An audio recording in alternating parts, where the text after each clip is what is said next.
ಎಲ್ರಿಗೂ ನಮಸ್ಕಾರ. ನನ್ನ ಹೆಸರು ಆಗುಂಬೆ ನಟರಾಜ್ ಅಂತ. ನಾನೊಬ್ಬ ಬರಹಗಾರ ಪ್ಲಸ್ ನಾನೊಬ್ಬ ಯೂಟ್ಯೂಬರ್. ನಾನೊಂದು 40 ಪುಸ್ತಕ ಬರೆದು ಬಿಡ್ತೇನೆ, ಎಲ್ಲ ಇತಿಹಾಸಕ್ಕೆ ಸಂಬಂಧಪಟ್ಟ ಪುಸ್ತಕಗಳು. ಸೊ ಇತಿಹಾಸ ಪ್ರಜ್ಞೆ ನಮ್ಮಲ್ಲಿ ಕಡಿಮೆ ಅಲ್ಲ, ಹಾಗಾಗಿ ಪುಸ್ತಕಗಳು ಓದೋರ ಸಂಖ್ಯೆ ಕಡಿಮೆ ಆದ್ರಿಂದ ನನ್ನ ಪುಸ್ತಕಗಳ ಆಧಾರದ ಮೇಲೆ ಸಾಕ್ಷಿ ಚಿತ್ರ ತೆಗಿತಾ ಇದ್ದೀನಿ. ನಾನು ಬರೆದ ರಸವೈಚಾರಿಕತೆ ಎನ್ನುವ ಪುಸ್ತಕಗಳ ಆಧಾರದ ಮೇಲೆ ನಾವು ಡಾಕ್ಯುಮೆಂಟ್ರಿ ಮಾಡ್ತಾ ಇದ್ದೀವಿ. ಇಂದಿನ ವಿಷಯ ಏನಪ್ಪಾ ಅಂದ್ರೆ ಆಲಸ್ಯ ಅಥವಾ ಮೈಗೆಳ್ಳತನ ಅಂತ.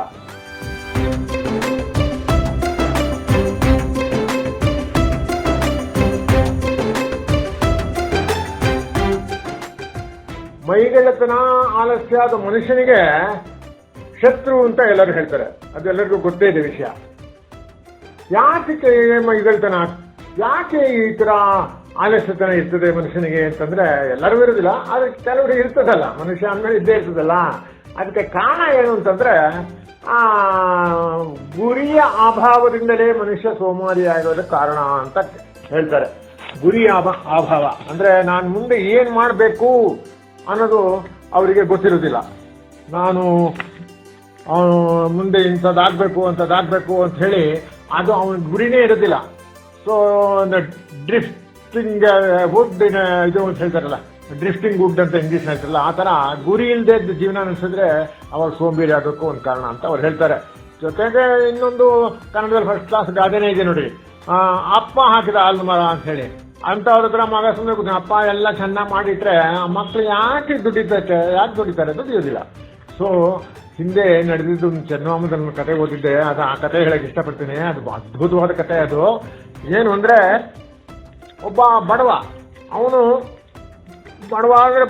ಅವನ ಅಕ್ಕಾಲಿಗ ಬೆಂಕಿ ಮುಂದೆ ಕುತ್ಕೊಂಡು ಇದನ್ನೆಲ್ಲ ಕಾಯಿಸ್ಬಿಟ್ಟು, ಆ ತಿರಿ ಇರ್ತದಲ್ಲ ಒತ್ಕೊಂಡು ಕಾಯಿಸ್ಬಿಟ್ಟು ಅವನು ಕೆಲಸ ಮಾಡ್ತಾ ಇರ್ತಾನೆ. ಬೆಳಗಿನ ಸಾಯಂಕಾಲ ಕೆಲಸ ಮಾಡ್ತಾನೆ. ಅವನೊಬ್ಬ ಮಗ ಇರ್ತಾನೆ.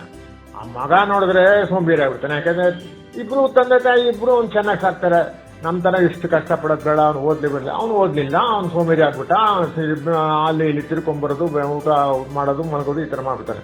ಮನೆಗೆ ಬೇಸತ್ಬಿಟ್ಟು ತಂದೆ ಹೇಳ್ತಾನಂತೆ, ನೋಡಪ್ಪ ಇನ್ಮೇಲೆ ನೀನು ದುಡ್ದು ತಂದು ಹಾಕಿದ್ರೆ ನಿಮ್ಗೆ ಊಟ, ಇಲ್ದೇ ಊಟ ನಿಂಗೆ ಮನೇಲಿ ಅನ್ನ ಸಿಗುದಿಲ್ಲ ಅಂತ ಹೇಳ್ಬಿಡ್ತಾನೆ. ಸರಿ ಇವನು ಹೋಗ್ತಾನೆ, ಬರಗಾರ ತಂದೆ ಮತ್ತೆ ಕೇಳೋದಿಲ್ಲ, ವಾಪಸ್ ಬರ್ತಾನೆ. ತಾಯಿಗೆ ಪೀಡಿಸ್ತಾನೆ. ತಾಯಿ ಏನ್ ಮಾಡ್ತಾಳೆ, ತಾಯಿ ತರಲಲ್ವಾ, ಅವಳು ಒಂದು ರೂಪಾಯಿ ಆಣೆ ಕೊಡ್ತಾಳೆ, ಕಾಯಿನ್ ಅಂತಾರಲ್ಲ ಅದು ಕೊಡ್ತಾಳೆ. ಅವಳೆಲ್ಲೋ ಕುಡಿತಿದ್ದು ಪಾಪ ಅಂತ ಕೊಡ್ತಾಳೆ.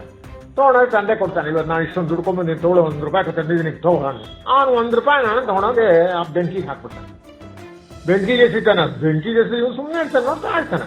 ಈ ತರ 3 ದಿವಸ ನಡೀತಿದೆ. 4ನೇ ದಿವಸ ತಾಯಿ ಹೇಳ್ತಾಳೆ, ನನ್ನ ಹತ್ರ ದುಡ್ಡಿಲ್ಲ, ದುಡ್ಡಿಲ್ಲಪ್ಪ, ಇದ್ದ ದುಡ್ಡೆಲ್ಲ ನೀನು ಕೊಟ್ಬಿಟ್ಟಾಯ್ತು, ಇನ್ನೇನು ಮಾಡೋಕ್ಕಾಗಲ್ಲ, ನೀನು ದುಡಿಲೇಬೇಕಾಗ್ತದೆ, ನೀನು ಹೆಂಗಾರ ಮಾಡಿ ಸಂಪಾದನೆ ಮಾಡ್ಕೊಂಬಪ್ಪ, ನಾನು ಕೇಳ್ಕಾಗ್ತಿಲ್ಲ ಅಂತ ತಾಯಿ ಹೇಳ್ಬಿಡ್ತಾನೆ. ಅವಾಗ ಇವನು ಏನ್ ಮಾಡ್ತಾನೆ, ಊಟ ಹಾಕೋದಿಲ್ಲ, ಮನೆಗೆ ಬಂದು ಊಟ ಇಲ್ಲ ನನಗೆ, ನಾ ಎಲ್ಲಿಗೆ ಹೋಗ್ಲಿ ಅನ್ಕೊಂಡು ಅವನು ದುಡಿಯೇಬೇಕಾಗ್ತದೆ. ಹೋಗಿ ಬಸ್ ಸ್ಟ್ಯಾಂಡ್ ಹೋಗಿ ಕೂಲಿ ಮಾಡ್ತಾನೆ. ಕೂಲಿ ಮಾಡಿದಾಗ ಅವನಿಗೆ 1 ರೂಪಾಯಿ ಸಿಗ್ತದೆ, ಒಂದು ಆಣೆ, ಒಂದು ರೂಪಾಯಿ, ಒಂದು ಕಾಯಿನ್ ಸಿಗ್ತದೆ. ಅದು ಕಾಯಿನ್ ತಕೊಂಡು ಸಾಯಂಕಾಲ ಹಾಗೂ ಇದು ಮಾಡಿ ಬರ್ತಾನೆ ಮನೆಗೆ ಬಂದು ತಂದೆ ಕೇಳ್ತಾನೆ, ಏನ ಇವತ್ತೇನ ಮಾಡಿದ್ಯಾ ಸಂಪಾದನೆ, ತಗೋ ಅಂತ 1 ರೂಪಾಯಿ ಕಾಯಿನ್ ಅವನಿಗೆ ಕೊಡ್ತಾನೆ. ಅವನ ತೆಗೆದು ಬೆಂಕಿಗೆ ಬಿಸಾಕ್ತಾನೆ. ಅಂತ ಓಡಾಗ ಬೆಂಕಿಲಿ ಇದ್ದ ಕಾಯಿನ ಅವ್ನು ವಾಪಸ್ ಇಟ್ಕೊಳ್ತಾನೆ. ಮಗ ಯಾಕೆ ಏನಾಗಿದೆ ನಿನ್ಗೆ, ಯಾಕೆ ಏನ್ ಬಿಸಾಕ್ತಿಲ್ಲ, ನಾನು ಎಷ್ಟು ಕಷ್ಟಪಡ್ತಿದ್ದೀನಿ ಗೊತ್ತಾ, ನೀನ್ ಬಿಸಾಕ್ಬಿಡದ ಬೆಂಕಿಗೆ. ಅವಾಗ ತಂದೆ ಹೇಳ್ತಾನೆ, ನೋಡ ಇವತ್ತು ನಿಜವಾಗ್ಲೂ ನೀ ಕಷ್ಟಪಟ್ಟಿದ್ಯಾ, ಅದರಿಂದ ನಿಮ್ಗೆ ಅರ್ಧ ಗೊತ್ತಾಯ್ತು, ಆದ್ರೆ ಬೆಲೆ ಇಷ್ಟು ದಿವಸ ನೀನು ನಿಮ್ ತಾಯಿ ಹತ್ರ ದುಡ್ಡಿಸ್ಕೊಂಡ್ಬಿಟ್ಟು ಹಾಕ್ತಿದ್ದಿ, ನಿಂಗೆ ಬೆಲೆ ಗೊತ್ತಿರಲಿಲ್ಲ, ಇವತ್ತು ನಿನಗೆ ಗೊತ್ತಾಯ್ತು, ಇನ್ಮೇಲೆ ನಿನ್ ಕಷ್ಟಪಟ್ಟು ದುಡಿಯಪ್ಪ, ಅದ್ರ ಬೆಲೆ ಗೊತ್ತಾಗ್ತದೆ ಅಂತ ಹೇಳಿ ಮುಗಿಸ್ತಾನಂತೆ. ಇದೊಂದು ಒಳ್ಳೆ ಕತೆ. ಇದು ಯಾವಾಗಲೂ ಚಂದ್ರಮಾಮದಲ್ಲಿ ನಾನು ಓದಿದ ಕತೆ ಇದು.